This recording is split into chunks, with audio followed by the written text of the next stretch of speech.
This is Manogna Shastri. Should I read out the question or can everyone see it in the chat window? Yeah, we You can read the out. question. Okay. Considering how Bharat as a civilization attained prosperity and abundance through what can be considered technological prowess in today's terms, would it be fair to say that the framework of Shastra provides the world a viable, sustainable alternative? The very definition of technology as against the same based on Western science associated with modernity? That's a great question. I think it's sort of sums up all the presentations. Let me give a brief answer and then I'll hand it on and then we go to the other questions. It's a wonderful question. Obviously, technology exists in some form or the other. We know this starting right from the apes, which use tools, and other animals that use tools. All civilizations have developed technology in some form or the other. So it is not a decision between a non-technological existence or a technological existence. There's a specifically new quality to modern technology where the kind of limits and the kind of critique of technology that other civilizations hold is cast aside. And that's the problem this panelist was trying to, Vishwa, in terms of desire.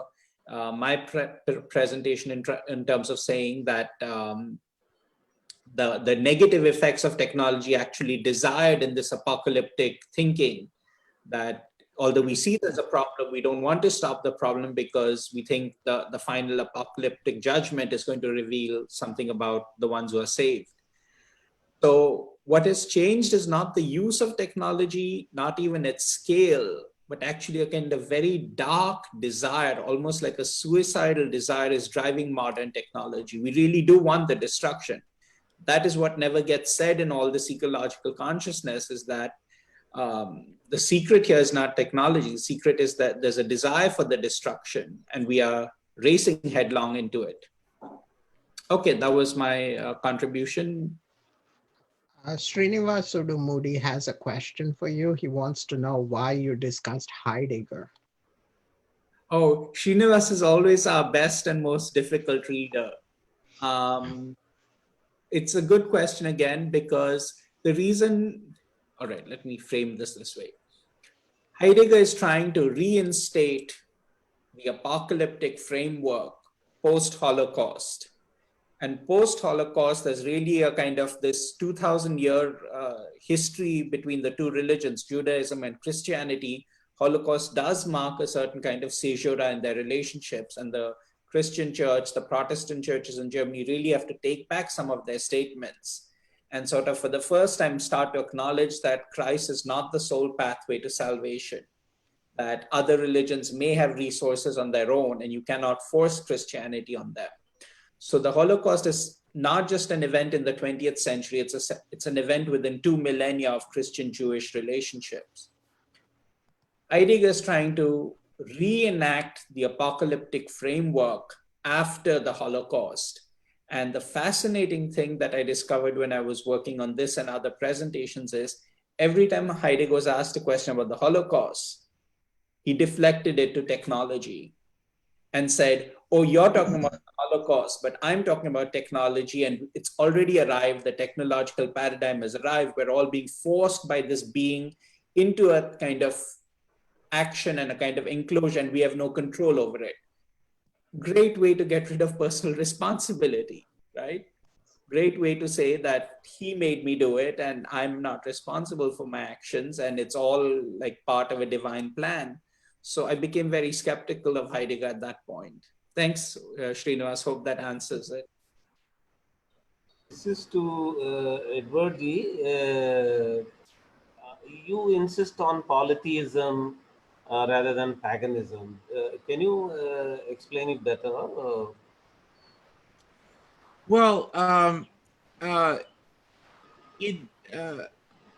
in part, this is a function.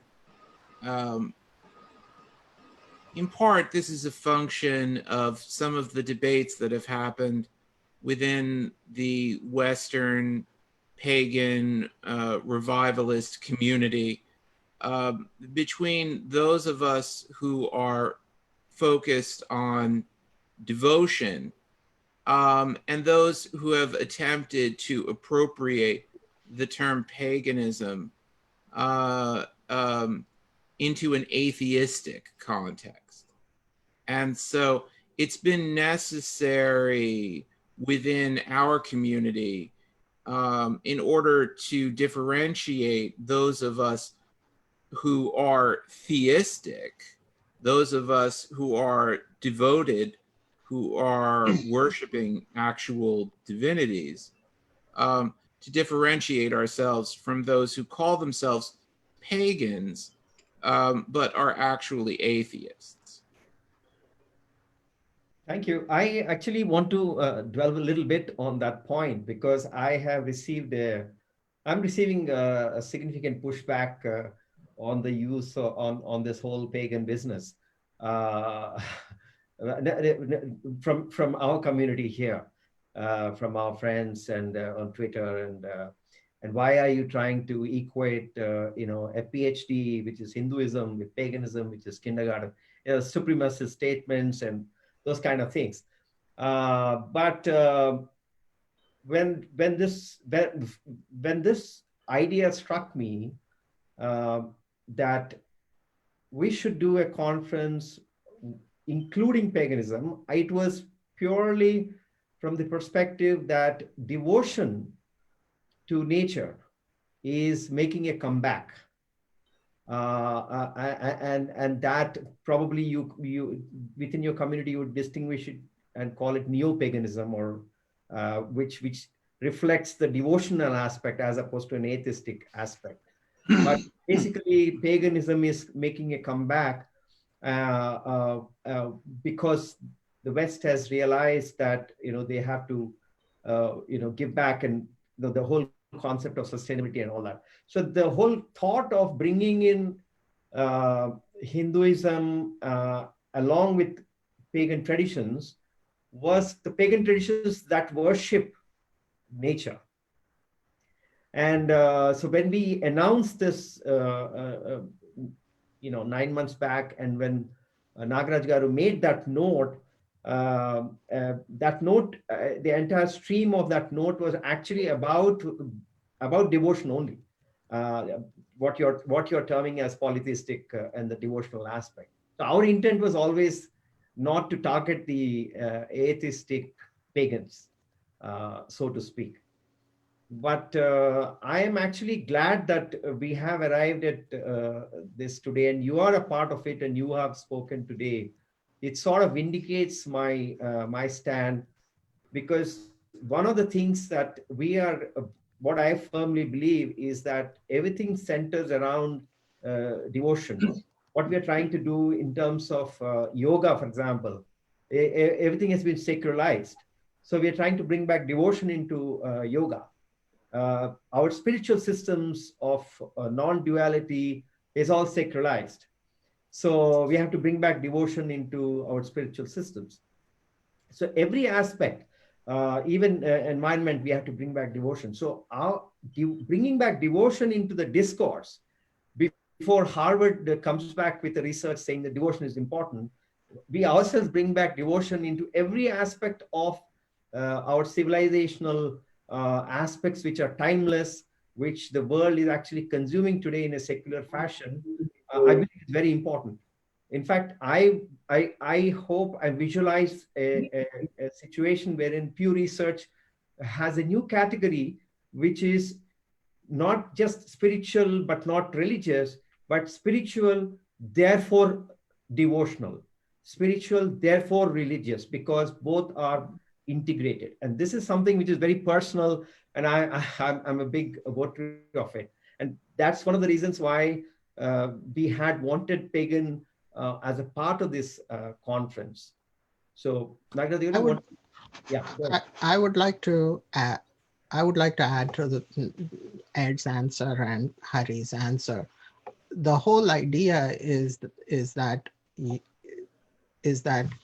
monotheisms always worked because because of the reductive simplicity, and the calling Hinduism a pagan religion should offends Hindus because of a hierarchy created by monotheistic religions. So by us saying, yeah, we are pagan, what are you going to do about it? We empower ourselves by striking down a kind of a regulative principle they've held over our heads, right? So why should pagan be a bad word? Who made it a bad word? The Christians made it a bad word. So in a way, by saying we are pagan, we are taking back a political move they made and saying, and we are okay with it. So you, in other words, we refuse to be defined on your terms and so on. So that's one thing. Does the word neo-pagan capture polytheistic aspects, Edward? Well, there can be a certain amount of confusion associated with that term as well. I mean, it really depends on the person who's using it, what their intention is by it. I and some others have taken to simply using the term polytheism because it simply expresses that we recognize and worship many gods. And polytheism also is a concept that has been greatly denigrated and needs to be revalued. That to have more gods is better. That for there to be more divinity in the world is a good thing. I think that this is what the ancients of every civilization recognized. They recognized the gods of other peoples.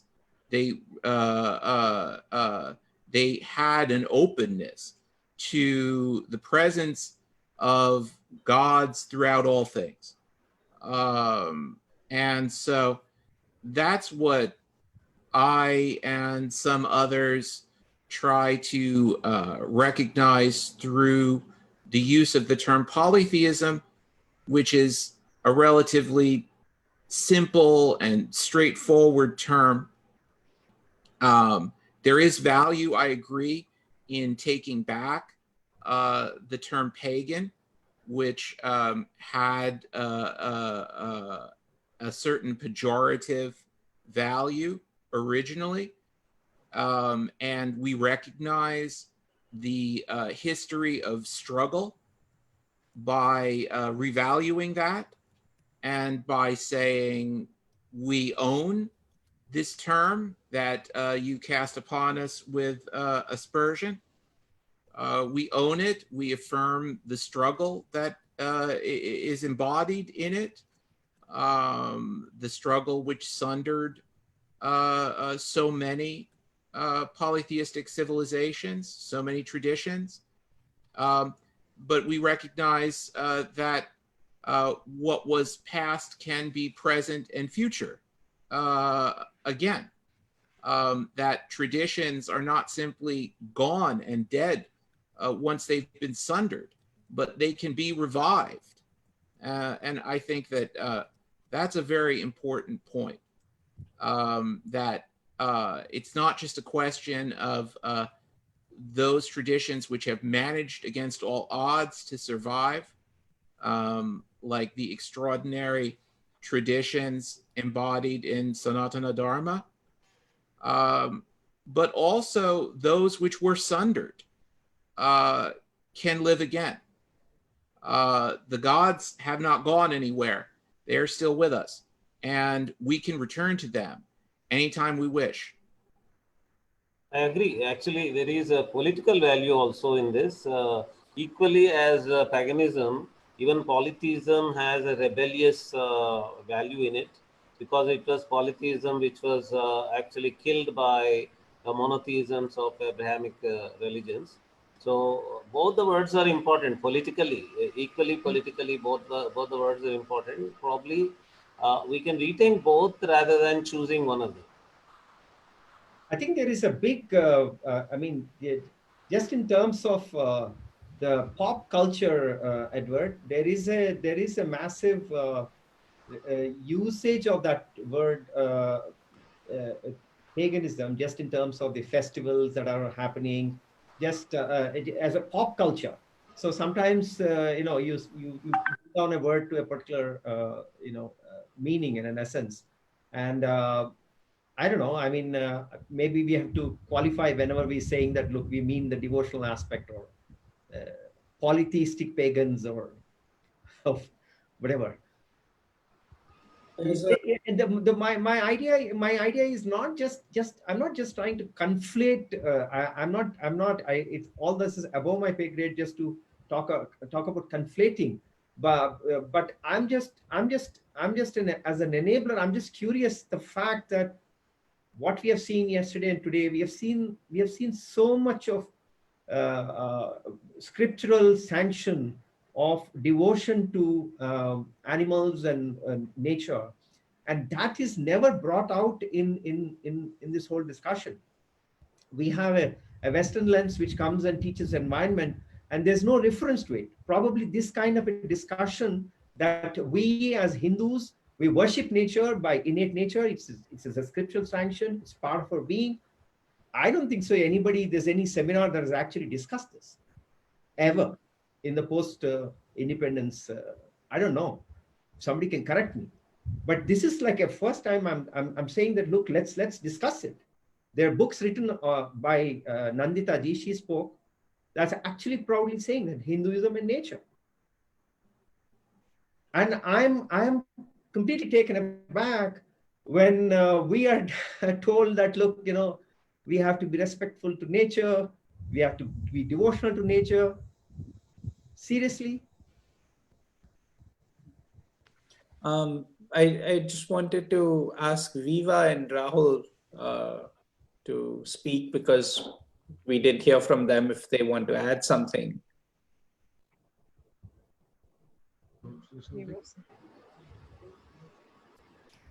Okay. Thank you, Dr. Bakchi. I want to show you something.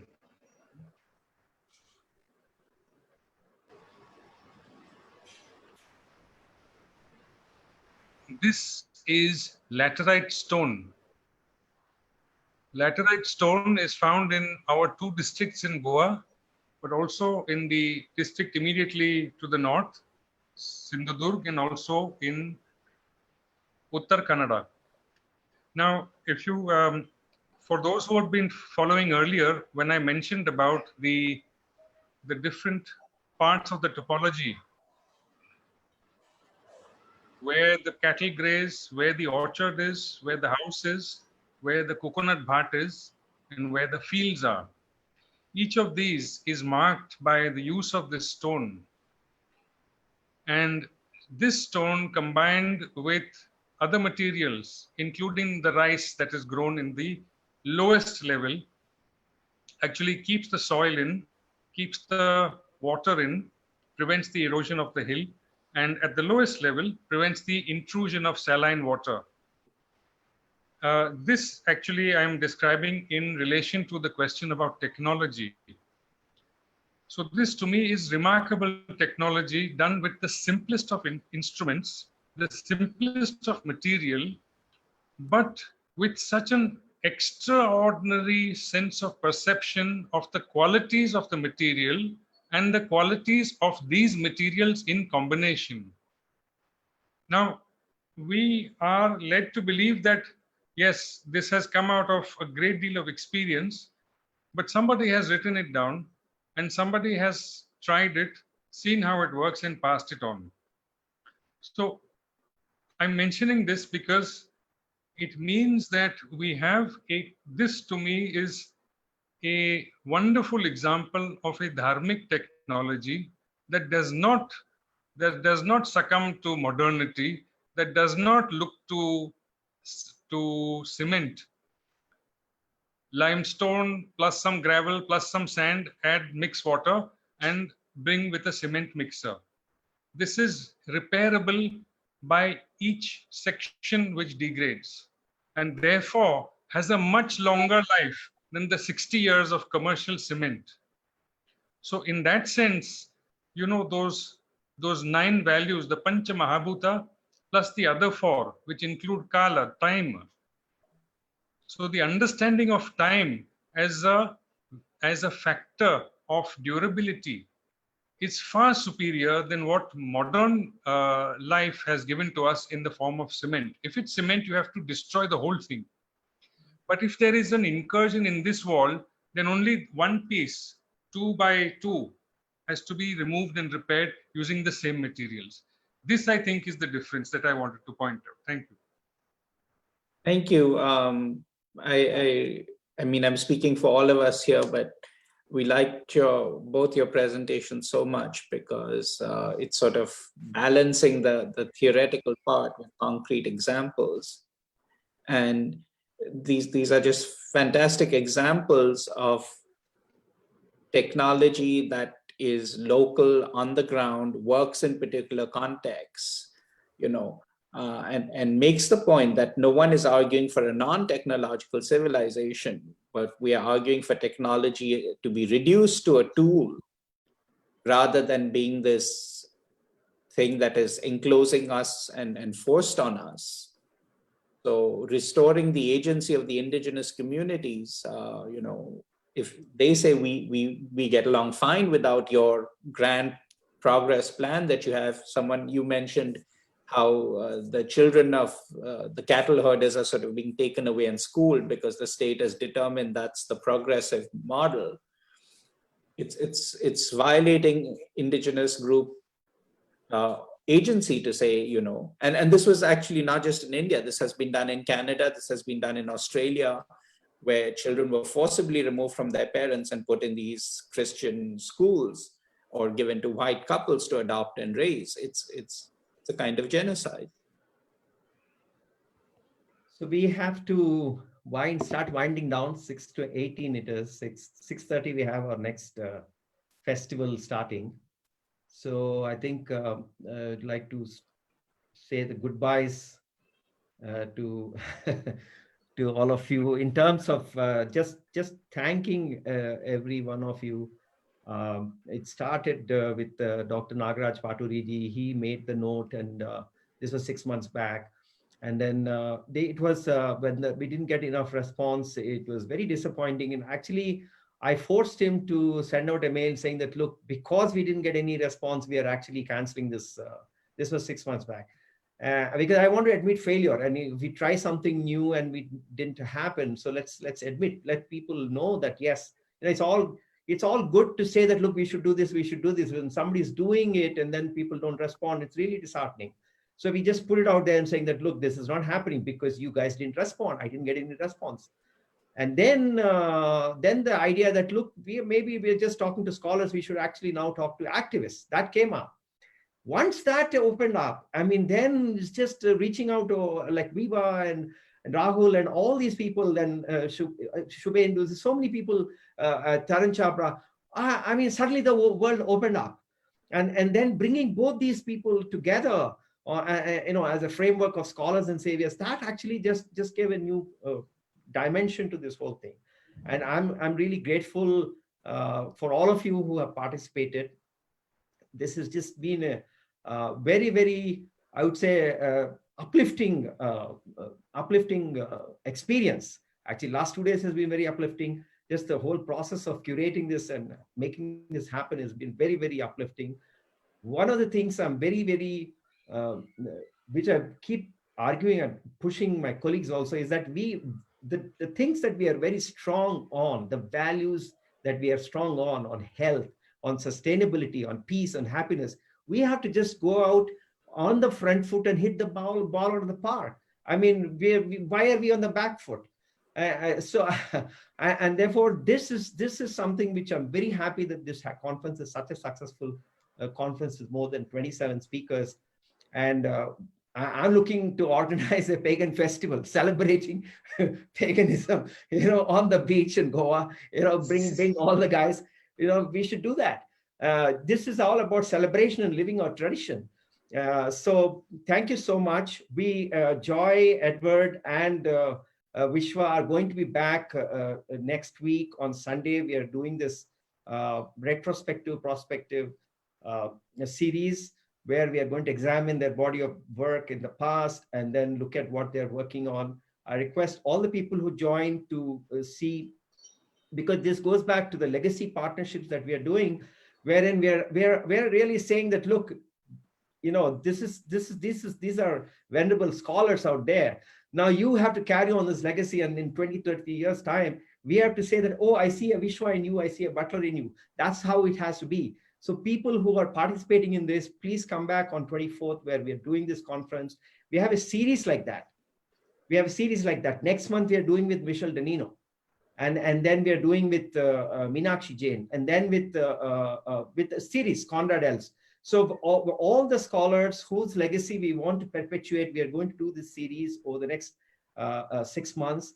And I urge all of you, Srinivas is going to be again moderating and curating the whole thing. So he's going to come up and send out mails to you. So please do join us. We are very, very grateful for the fantastic participation. Both the days we had a fantastic participation. We had 700 registrations, but we had more than 100 plus all the time. Thank you very much for that. Nagaraj Garu, do you have any closing remarks? You're remote. You're muted. You're muted. You're muted. You're muted. Muted. Or he's not able to. Okay. Sir, Okay. yeah. We covered diverse topics, diverse regions, diversity in terms of theory and data, diversity in terms of theory and practice, diversity in terms of Indian scriptures and Western historical material. Diversity in every respect was there. It was a very, very rich coverage in the conference. For all that, I thank all the panelists who have given us this opportunity of covering every small aspect of the topic. Shall we? The other thing is, we're trying to bring back devotion. We were ensuring that we had people participate with slokas and Vedic chants. Probably we'll release an album sometime back focused on all the slokas which are relating to. So, shall we end with Shanti Mantra? Yes, let's do that.